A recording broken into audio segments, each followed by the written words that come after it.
Halo teman-teman, salam sejahtera untuk kita semua. Di saat ini saya akan menyampaikan beberapa hal penting mengenai stunting yang harus kita ketahui bersama. Mungkin teman-teman sudah banyak yang tahu apa itu stunting, tapi belum memahami secara baik. Maka dari itu, kalian wajib untuk simak video ini sampai selesai. Namun sebelum itu, wajib kita ketahui dan pahami bahwa stunting merupakan ancaman utama terhadap kualitas manusia Indonesia, juga ancaman terhadap kemampuan daya saing bangsa. Hal ini dikarenakan anak stunted atau anak penderita stunting bukan hanya terganggu pertumbuhan fisiknya saja, tetapi pertumbuhan dan perkembangan otaknya juga akan terganggu, yang mana tentu akan sangat mempengaruhi kemampuan dan prestasinya di sekolah dan juga produktivitas dan kreativitas di usia-usia produktifnya.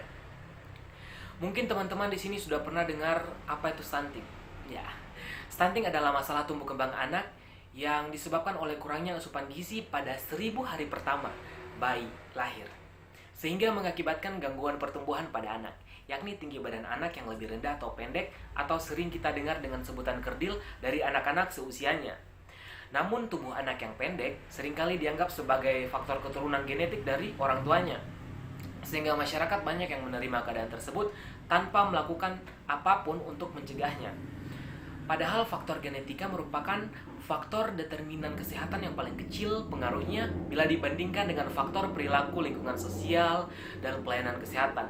Dengan kata lain, stunting merupakan masalah kesehatan yang sebenarnya bisa kita cegah. Salah satu goals pemerintah saat ini adalah pencegahan stunting. Upaya ini bertujuan agar anak-anak Indonesia dapat tumbuh dan berkembang secara optimal dan maksimal, serta memiliki kemampuan emosional dan fisik yang siap untuk belajar dan bersaing, serta mampu berinovasi dan berkompetisi di usia-usianya ke depannya.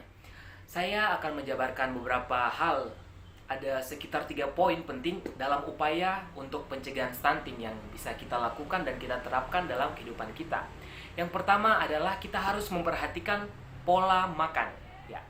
Masalah stunting dipengaruhi oleh rendahnya akses terhadap makanan dari segi jumlah dan kualitas gizi, serta seringkali tidak beragam.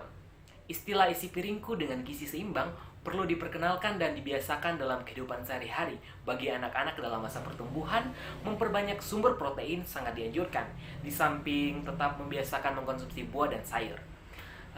Dalam satu porsi makan, setengah piring diisi oleh sayur dan buah, setengahnya lagi diisi dengan sumber protein, baik nabati maupun hewani, dengan proporsi yang lebih banyak dari karbohidrat tentunya. Yang kedua adalah pola asuh. Kita harus memperhatikan benar-benar pola asuh. Stunting juga dipengaruhi oleh aspek perilaku, terutama pada pola asuh yang kurang baik dalam praktek pemberian makanan pada bayi maupun balita.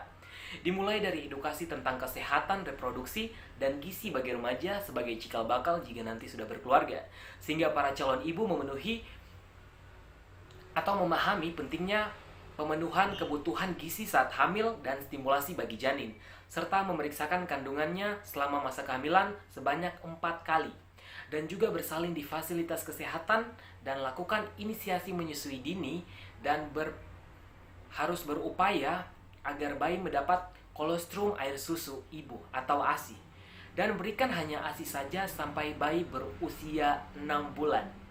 Hal yang harus kita perhatikan juga adalah kita harus memberikan hak anak untuk mendapatkan kekebalan dari penyakit berbahaya melalui imunisasi yang telah dijamin oleh pemerintah. Dan juga yang terakhir di sini, poin terakhir adalah sanitasi dan air bersih. Ya.